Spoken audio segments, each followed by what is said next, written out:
حضرت ابراہیم علیہ السلام کا بتوں کو توڑنا۔ حضرت ابراہیم علیہ السلام ان لوگوں سے کہتے کہ تم لوگ کیوں ان بتوں کو پوجتے ہو، یہ تمہیں نہ کوئی نفع دے سکتے ہیں نہ ہی نقصان۔ مگر وہ جواب دیتے کہ جو ہمارے باپ دادا کرتے ہیں وہی ہم کر رہے ہیں۔ ایک روز ان لوگوں کا شہر سے باہر جانا پڑا، میلہ ہوا، یہ سب لوگ اس میلے میں شریک ہونے شہر سے چلے گئے۔ حضرت ابراہیم علیہ السلام اس میلے میں نہ گئے، ان کے پیچھے حضرت ابراہیم علیہ السلام ملک کے بڑے بت خانے میں گئے اور وہاں سب بتوں کو توڑ ڈالا سوائے ایک سب سے بڑے بت کے، اور کلہاڑی جس سے سب بتوں کو توڑا تھا وہ اس بڑے بت کے کاندھے پر رکھ دی، جس سے یہ معلوم ہوا تھا کہ یہ سب اسی نے توڑا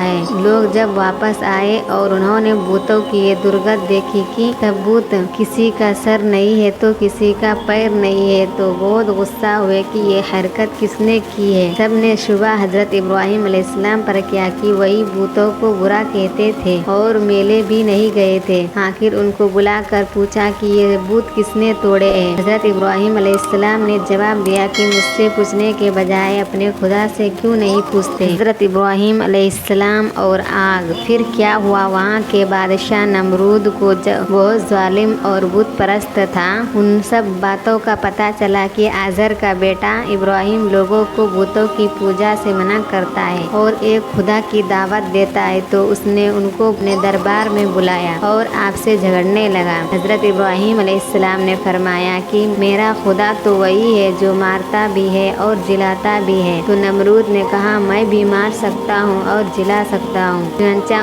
اس نے ایک قیدی کو جس کو سزائے موت کا حکم ہو چکا آزاد کر دیا اور ایک بے گناہ کو پکڑ کر قتل کر دیا اور کہا کہ اب بتاؤ کہ میرے اور تمہارے خدا کے درمیان کیا فرق ہے۔ حضرت ابراہیم علیہ السلام نے کہا کہ میرا رب ہر روز سورج مشرق سے نکالتا ہے، تم اسے مغرب سے نکال دو۔ اس پر نمرود لاجواب ہو گیا اور حکم دیا کہ ابراہیم علیہ السلام کو زندہ جلا دیا جائے۔ چنانچہ بہت سی لکڑیاں اکٹھی کی گئی اور ان میں آگ لگائی گئی۔ جب آگ بہت بھڑک اٹھی اور اس کے شعلے آسمان کی خبر لانے لگے تو حضرت ابراہیم علیہ السلام کو اس میں پھینک دیا گیا، مگر وہ آگ خدا کے حکم سے ٹھنڈی ہو گئی اور آپ کو آگ سے کوئی تکلیف نہیں پہنچی۔ اس طرح جو لوگ اللہ تعالیٰ کے کہنے پر چلتے ہیں اللہ پاک ان کو ہر تکلیف سے بچا لیتے ہیں اور ان کے لیے آسانیاں ہی آسانیاں ہو جاتی ہے، اور جو لوگ اللہ تعالیٰ کا کہنا نہیں مانتے ان کے لیے اس دنیا میں مشکل ہی مشکل ہوتی ہے اور مرنے کے بعد تو ہمیشہ جہنم میں رہیں گے۔ حضرت ابراہیم علیہ السلام اور قربانی۔ حضرت اسماعیل علیہ السلام کچھ بڑے ہوئے تو حضرت ابراہیم علیہ السلام کو اللہ کی طرف سے یہ حکم ہوا کہ اپنے بیٹے اسماعیل کو میری راہ میں قربانی کر دو۔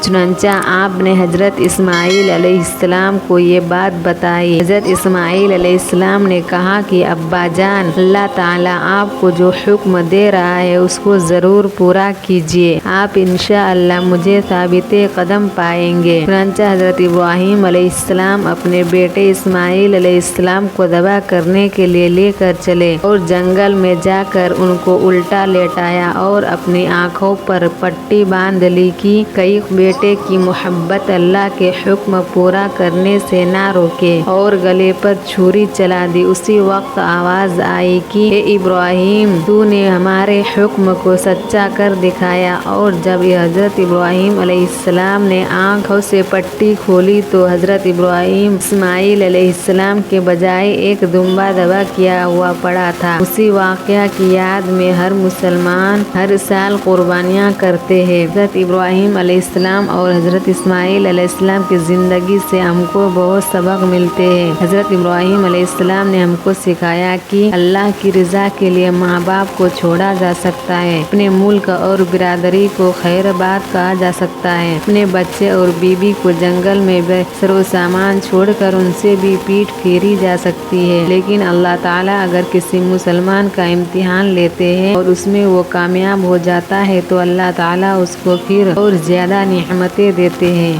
خانہ کعبہ۔ حضرت اسماعیل علیہ السلام جوان ہوئے تو حضرت ابراہیم علیہ السلام اور اسماعیل علیہ السلام نے مل کر خانہ کعبہ کو دوبارہ تعمیر کرنا شروع کیا، اور جب حضرت ابراہیم علیہ السلام نے اللہ سے دعا کی کہ اے میرے رب، اس شہر کو لوگوں کے لیے امن کی جگہ بنا دے، پھر مجھے اور میری اولاد کو بتوں کی پوجا سے بچائے رکھ۔ اے ہمارے رب، میں نے اپنی اولاد کو میدان میں جہاں کھیتی نہیں ہوتی تیرے عزت والے گھر کی خاطر آباد کیا ہے، تاکہ اے میرے رب یہ نمازیں پڑھے تو لوگوں کے دلوں کو ایسا کر دے کہ ان کی طرف جھکے رہے اور ان کو میوے دے کر تیرا شکر ادا کرے۔ اے پروردگار، جو بات ہم چھپاتے ہیں اور ظاہر کرتے ہیں تو سب کو جانتا ہے، اور خدا سے اسے زمین و آسمان میں کوئی چیز چھپی ہوئی نہیں ہے۔ اور میرے رب، تو مجھ کو توفیق دے کہ میں تیری نماز پڑھتا رہوں اور میری اولاد بھی نماز پڑھتی رہے۔ اے میرے رب، میری دعا قبول فرما۔ اے میرے رب، حساب و کتاب یعنی قیامت کے دن مجھ کو اور میرے